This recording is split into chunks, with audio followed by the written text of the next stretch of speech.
Hey everybody, Dan here with Pain Free You. Today I wanted to talk about the concept of safety. So the topic is going to be if saying I'm safe doesn't feel believable. So I'm going to enjoy this beautiful weather. It's sunny, 70 degrees, spring has sprung, things are turning green. Just wait a few weeks, these trees are going to be full of leaves and everything's going to green up.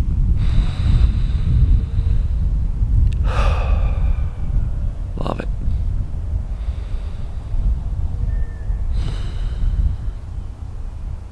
So, if saying I'm safe doesn't seem believable, and I get people telling me this all the time, hey Dan, you talk about safety all the time.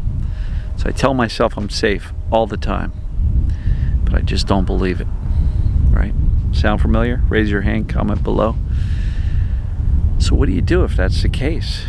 You know, you're supposed to create safety, but you just don't buy it because you've been struggling for a while.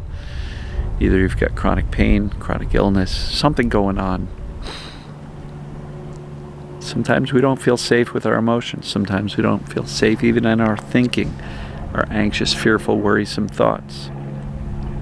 And so, first thing I will tell you is, you can't just say the words I'm safe and poof, years or decades worth of fear and vigilance and awareness disappears.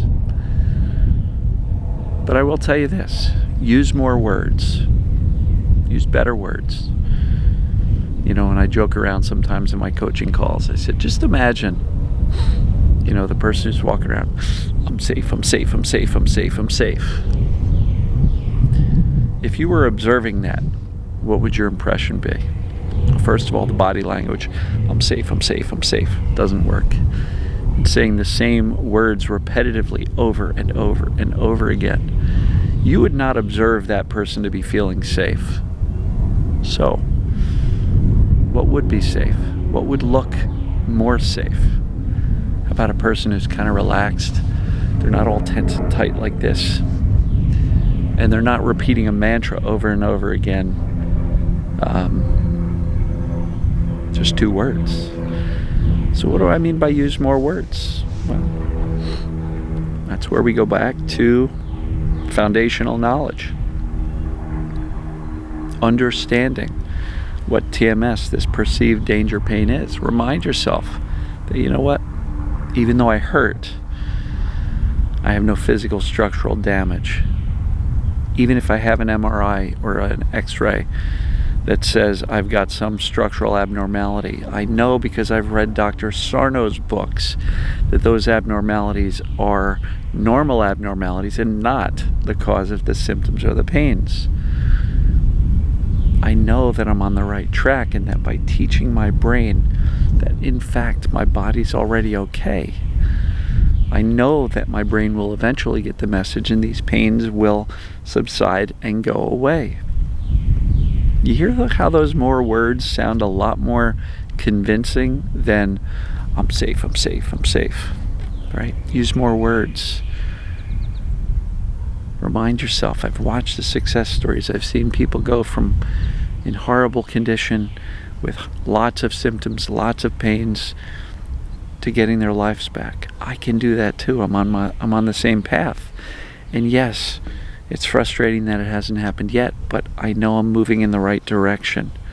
And I'm willing to take baby steps. I'm willing to know that each day I'm getting a little bit closer and closer. I'm not going to measure success based on whether or not the pain is there or not, or the symptoms are there or not. I can measure success based on the baby steps of knowing that I'm freaking out less today than I did yesterday. I'm less fearful today than I was yesterday. I'm more confident today than I was yesterday. I smile more than I did previously.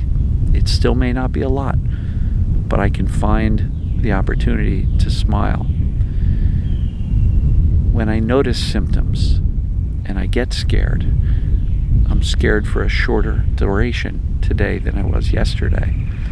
All of these things are steps in the right direction. As long as you keep on moving, even taking these baby steps, you will get there. It's not overnight. It's not a light switch. And even though you're having some of the right thoughts, like, I'm not as sensitive to this food, or, there's nothing wrong with my digestion, there's nothing wrong with my nervous system, everything is good, it doesn't mean it happens overnight. It's not a light switch, it's a process. You didn't learn to become this hypersensitive in a moment. It's going to take a little bit more than a moment to get out of it. So somebody just messaged me and says, "Hey Dan, I'm very light sensitive to the sunshine." And I'm not consciously afraid of the sunshine. I am reminding myself that I love the sun. It feels great to be in the sun. But my nervous system is still reacting. So what am I missing? And I think to a degree, what may be missing is the consistency and repetition. And even more so, if the symptoms still show up, even though you're having the right thoughts, that doesn't mean you're not going to get there. It just means it's going to take a little bit of time for your brain or nervous system to settle down. So what can we do when we notice the symptoms come about? We call it out for exactly what it is. We go calmly. We say, "Hey, I know what's going on. Brain, I know you're just overprotective. There's really nothing there. And I know it's frustrating because saying these words right after you just got symptoms from this thing you're triggered by, in the case of that sunlight, for example, I know it's frustrating because you're saying, I'm thinking the right thoughts, I'm saying the right things. It's not working. What am I missing?" Repetition, consistency, and actual belief. Saying the right words that you don't believe is like, running around saying, "I'm safe, I'm safe, I'm safe," but you look terrified. And your body posture says, "I'm scared, there's a tiger in the room." So I know it's frustrating as heck. I know we want this stuff to be done and gone yesterday. We all do. I did. But consistency and repetition matters. And if you freak out one day and you're good the next, those messages of safety may not hit.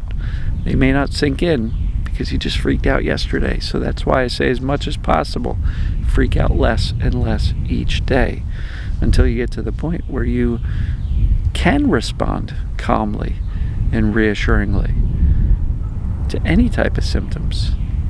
I had a coaching call this morning, and the lady said, I got a ringing in my ear, and normally I would jump into the deep end of the freak out pool. She said, but very quickly she realized, no, I'm not going to respond that way. Nothing bad happened. And she responded calmly. She didn't give it a lot of fear or attention. She said she woke up the next morning, the ringing in her ear was gone. Now I can assure you that with lots of fear and lots of attention, symptoms can stick around, right? All of these persistent symptoms are driven and fueled by fear and attention. So saying the right words, but from a place of fear and staring at the symptoms and worried that they're going to show up or expecting them to show up, you're still giving it fear and attention. So yeah, saying the right words matters. Believing them matters more. But what if saying I'm safe isn't believable? Start to predict the future. Say, look, I don't feel safe right now, but I'm moving in the right direction, and I know I will be fine.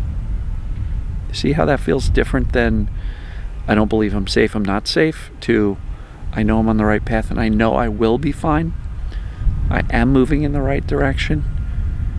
That becomes a lot more believable than believing you're safe in the moment. So yes, I talk a lot about safety. I've mentioned the term safety therapy. And there's a lot of different ways of feeling safe besides a mantra that says, I'm safe, I'm safe, I'm safe. Right? 24 examples of safety. Everything from smiling to listening to music to sitting outside to getting out in nature to, reminding yourself of the accurate knowledge, breath work, meditation if you like it. That wasn't my thing. But do you see how there's lots and lots of different ways? Listening to uplifting music. What works for you? What makes you feel safer? How about a body position that's relaxed, comfortable, no tension? It's a message of safety. Not taking your own thinking so seriously. It's a message of safety. Filling your lungs up with fresh, clean outdoor air. It's a message of safety. Right? Lots of them. Remind me, I'll post that 24 examples of consistent messages of safety. But if saying the words "I'm safe" doesn't sound authentic or believable, there's other ways of convincing yourself you're safe. A longer discussion with your brain based on facts and information and knowledge and insight and belief. And if you don't feel safe now, know that you are moving in the direction, and over time you will feel more and more safe. So use more words. I hope this makes sense. Let me know your thoughts. Love you guys and gals, and I keep on trying to hide because the sun is moving and I'm behind a tree. So I'm just trying to kind of lean this way before the end of the video. So I love you guys and gals. Use more words.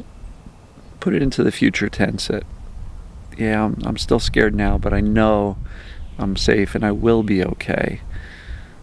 That sounds more believable to me. It sounds more authentic, and you're not going to call kind of BS on your own words. And authentic indifference is really awesome. And saying to yourself, I don't care about my pain, being angry about it, it's not authentic.